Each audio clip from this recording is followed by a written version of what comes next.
பிரதமர் நரேந்திர மோடி ஐயாவின் மீது இருக்கக்கூடிய அன்புக்காக அன்னைக்கு அண்ணன் ஓ பன்னீர்செல்வம் அவர்கள் இண்டிபெண்டன்ட் கேண்டிடேட்டாக போட்டி போட்டாங்க ராமநாதபுரத்தில். அது உங்களுக்கு தெரியும். அதனால் அப்படிப்பட்ட பெரிய உள்ளம் கொண்டவர்கள், நல்ல மனிதர்கள் நிச்சயமாக பரிசீலனை செய்வாங்க. அதனால் இப்போவே தேவையில்லாமல் குழப்பி வேறு வேறு யூகங்களுக்கு விடை கொடுத்து நாங்கள் பதில் சொன்னால் அது நல்லா இருக்காதுங்க.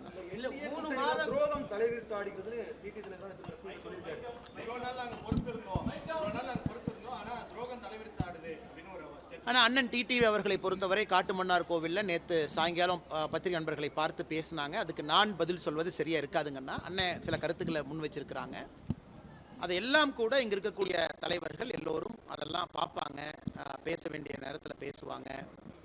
அதே நேரத்தில் எனக்கு தெரியும் அண்ணன் ஐயா ஜி.கே. மூப்பனார் அவர்கள் பத்திரிகையில் நிறையா யூகங்கள் போட்டிருக்கீங்க. மக்கள் தலைவர் ஐயா ஜி.கே. மூப்பனார் அவர்களுடைய சமாதிக்கு நாம் எல்லாம் சென்றிருந்த பொழுது அன்னைக்கு எனக்கு தெரியும் அண்ணன் ஜி.கே. வாசன் அவர்கள் அண்ணன் டிடிவி அவங்ககிட்ட தொலைபேசி மூலமாக பேசினாங்க. அதனால் பிரச்சனை எங்கேயுமே கிடையாதுங்க. நான் இந்த நிகழ்ச்சி கூப்பிடல அப்படின்னு இல்லை. அது எல்லாம் கூட அங்கங்கே அது ஸ்டார்ட் ஆகிட்டு இருக்கு. இன்னொரு பக்கம் தேசிய ஜனநாயக கூட்டணியை பொறுத்தவரை வலிமையடைந்து வருகிறது. இன்னொரு பக்கம் எதிர்க்கட்சி தலைவர் அண்ணன் எடப்பாடி பழனிசாமி அவர்கள் சுற்றுப்பயணத்தில் இருக்கிறாங்க. எல்லோரும் வேலை செய்கிறாங்க. பாரதிய ஜனதா கட்சியை பொறுத்தவரை பூத்தை பலப்படுத்திட்டு இருக்காங்க. எல்லா வேலையும் நடந்து கொண்டிருக்கிறது. பிளே ஸ்டோர் மற்றும் ஆப் ஸ்டோரில் இருந்து பாலிமர் செயலியை QR கோடு மூலம் பதிவிறக்கம் செய்யுங்கள். செய்திகளை உடனுக்குடன் பெறுங்கள்.